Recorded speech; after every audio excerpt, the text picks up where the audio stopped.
Halloween Ends, the end of a trilogy of the new era of Halloween films. Once again, the film stars Jamie Lee Curtis, Andy Matichak.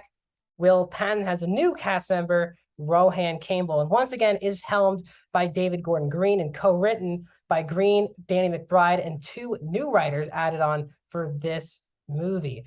This film is, of course, the end of this Halloween trilogy, which started back in 2018.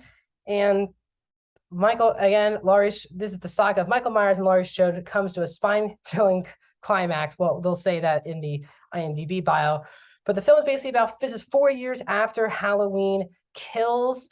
Everyone's kind of moved on from it, but kind of Laurie keeps being blamed in the town that whoever else gets to kill someone, Jamie they make them the psycho and no longer the boogeyman, as the boogeyman kind of lurks in the night. That's kind of the best way I can describe it in non-spoiler fashion. This film is an hour and 51 minutes and is rated R. Welcome back to a brand new movie review here at Max Talks Movies. This is a review of Halloween Ends. If you're new to the channel, please subscribe, ring the bell. I do movie reviews, TV show reviews, movie rankings, and a box office breakdown show every single month. I also please comment down below. First of all, if you've seen this film, do you like it, not like it? Where would you rank this in the new?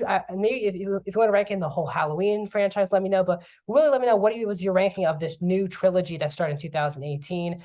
And if you've not seen the film, let me know. Are you gonna check it out this weekend? Are you gonna watch it on Peacock or go in theaters? Let me know that thoughts. Also, if you want to hear spoiler thoughts, please, I need multiple people to comment down below that you want to do a spoiler review. If you guys really want it, I will do it. I just need you guys' feedback down in the comment section.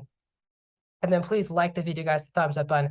That's how you support this channel. So this has been really a mixed bag of a trilogy for me. I think the first film in 2000, again, of course, the original Halloween is a classic film back in 1970. It's a classic horror film that still gets talked about to this day as really the peak of a slasher horror film. That is kind of the level to live up to. There was obviously a bunch of sequels, and they all were just not canon. Only the original film was canon in this new trilogy, which started up in 2018. And I actually had a fun enough time in 2018. I had a really fun time back in the first of this trilogy. Thought it was good. I didn't think it was great, but I thought it was like, okay, now back to the Halloween franchise we go. And I was just like, okay, this is actually not too terrible. I thought Halloween Kills was really bad last year and a big step back because it just felt like Halloween Kills was not necessary. It just felt like a big 2-hour trailer for the ending of a movie. And it still feels that way to me. So here we are, Halloween Ends. I believe they filmed Kills and Ends back to back to have these back-to-back year release dates. So let's get into it. So as I said, also this film is released on Peacock and in theaters. Here's the truth. Here's the positive that I'll go in my neck. This movie is going to be really tough to talk about in non-spoiler, which means I'm just not going to go into any big-time plot details at all. The way this movie is sold is purely based on a Laurie versus Michael fight. And while you definitely get that in this movie, it is a lot more than that. And it goes in a lot of different directions. And at times, Laurie versus Michael feels like a afterthought until the last 20 minutes of the movie. And that's because, again, it just feels like they probably should have ended this franchise maybe with just the first movie. But we'll get my negatives in a second. My positives are I think the cast here is actually really good. Jamie Lee Curtis, who I just think this character has kind of gone downhill since the first film. The first film in this trilogy, the 2018 Halloween, just putting her in a hospital in Halloween Kills. Now, yes, she has more to do here, way more to do in Halloween Ends than she does in Halloween Kills, but she's still very much on the sideline, is clearly not the main focus of the story. Really, the main focus of the story is Allison, who's now the granddaughter, played by Andy Matichak, who is going through a lot of loss in her family. And she meets a kid named Corey, who's played by Rohan Campbell. And they both just kind of want to, at this point, kind of, Corey wants to kind of rebel, and he's kind of done with the whole town. And stuff starts to happen between their relationship. I thought Rohan Campbell was actually quite good, especially with the dialogue that he is given in this movie. And I think Andy Matichak is an actress who I just really want to see in something else other than the Halloween franchise. I have not seen her in anything except for this franchise. And I do feel like she's actually pretty good. but I just wish he had better dialogue to speak out. Will Patton, who plays Frank, he's kind of the sheriff. He's been since the first film. He also really just didn't have anything to do as well in this movie. I think Michael itself also continues to be portrayed very well. I also think the kills here this is one of the more gory, violent Halloween films. I think this franchise, this trilogy at least kept that intact, which is this is a very gory, bloody film. Where I know a lot of people in theaters didn't want to look at the screen sometimes. It's a very gory, and the kills are very much in your face. And that kind of kept the movie watchable for me at some parts, as there might not be as many kills as you think. The kills are very much in your face, and it's very disgusting to look at. But overall, other than the cast and really the kills in this movie, let's get into my negatives, and that this has just been what a weird franchise, because it has been directed by one person the entire time, David Gordon Green, written by him and Danny McBride, really from the start, from the first film in 2018.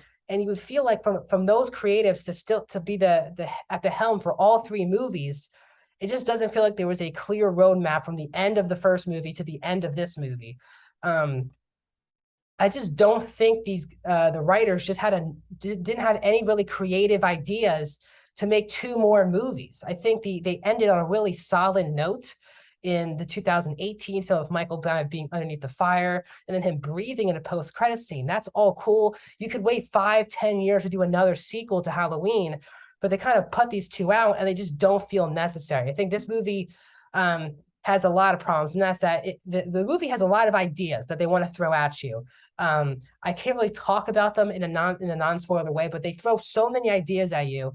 And instead of maybe the writers talking about this and saying, we'll do this film maybe for the second film and this for the third film, they kind of did every one of their sequel ideas into this movie. And it just feels all over the place.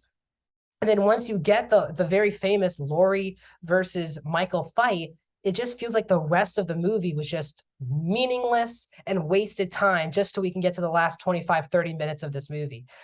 Because Allison and Corey really are the main characters of this movie. As I said, Laurie is just not, again, doing a lot in this movie. And this is the least amount Michael has been in this franchise so far. I don't think in this trilogy by a lot. Like, he was very much heavy in the 2018 film and Halloween Kills, especially Halloween Kills. And this is definitely the least amount of kills he's had in this franchise, and the least amount of screen time he's had in this new trilogy. Which was very disappointing, because I think a lot of people are coming here to see Michael Myers. And when he's not in the movie that much, and then Laurie isn't really doing anything, you're wondering what is there to watch. And the storyline that they start with Corey's character at first is kind of like, okay, this is actually really interesting where they start his character with. But it very much goes downhill with a pretty bold direction for the rest of the movie that they choose to go with Corey's character that I was not expecting. And it just did not pay off very well. It was not the story choice I think anyone wants within a Halloween movie. And it kind of just sucks the air out of the movie. And I know it's not Rohan Campbell's fault, it's the script. They started his character off really interesting with this really cool opening scene. I think the opening scene's really good. But the rest of the way for that character goes completely downhill with one bold choice made by the writers. And his character kind of gets torched, and you don't really care about him.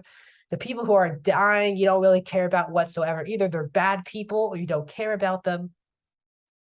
And it just feels like the first hour and 20 minutes of this movie is just wasted time. And that's what I felt like in the entire Halloween Kills movie, is that it just feels like they had 3.5 hours of this 4-hour two sequels combined on just nothing we cared about.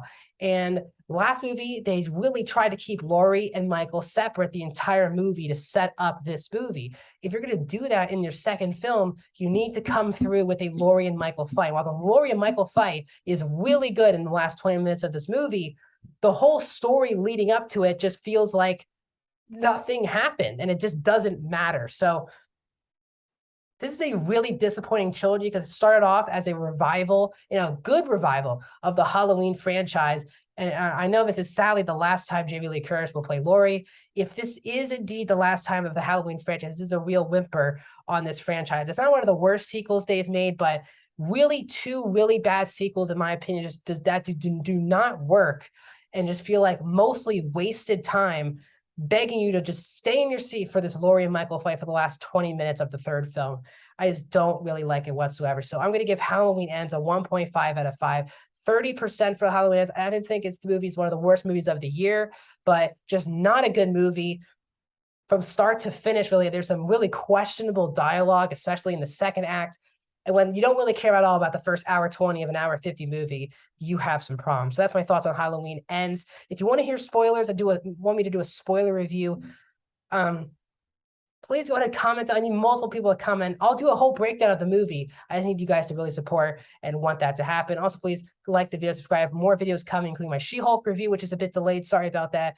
As well as a box office breakdown show on Monday. I'll see you guys soon.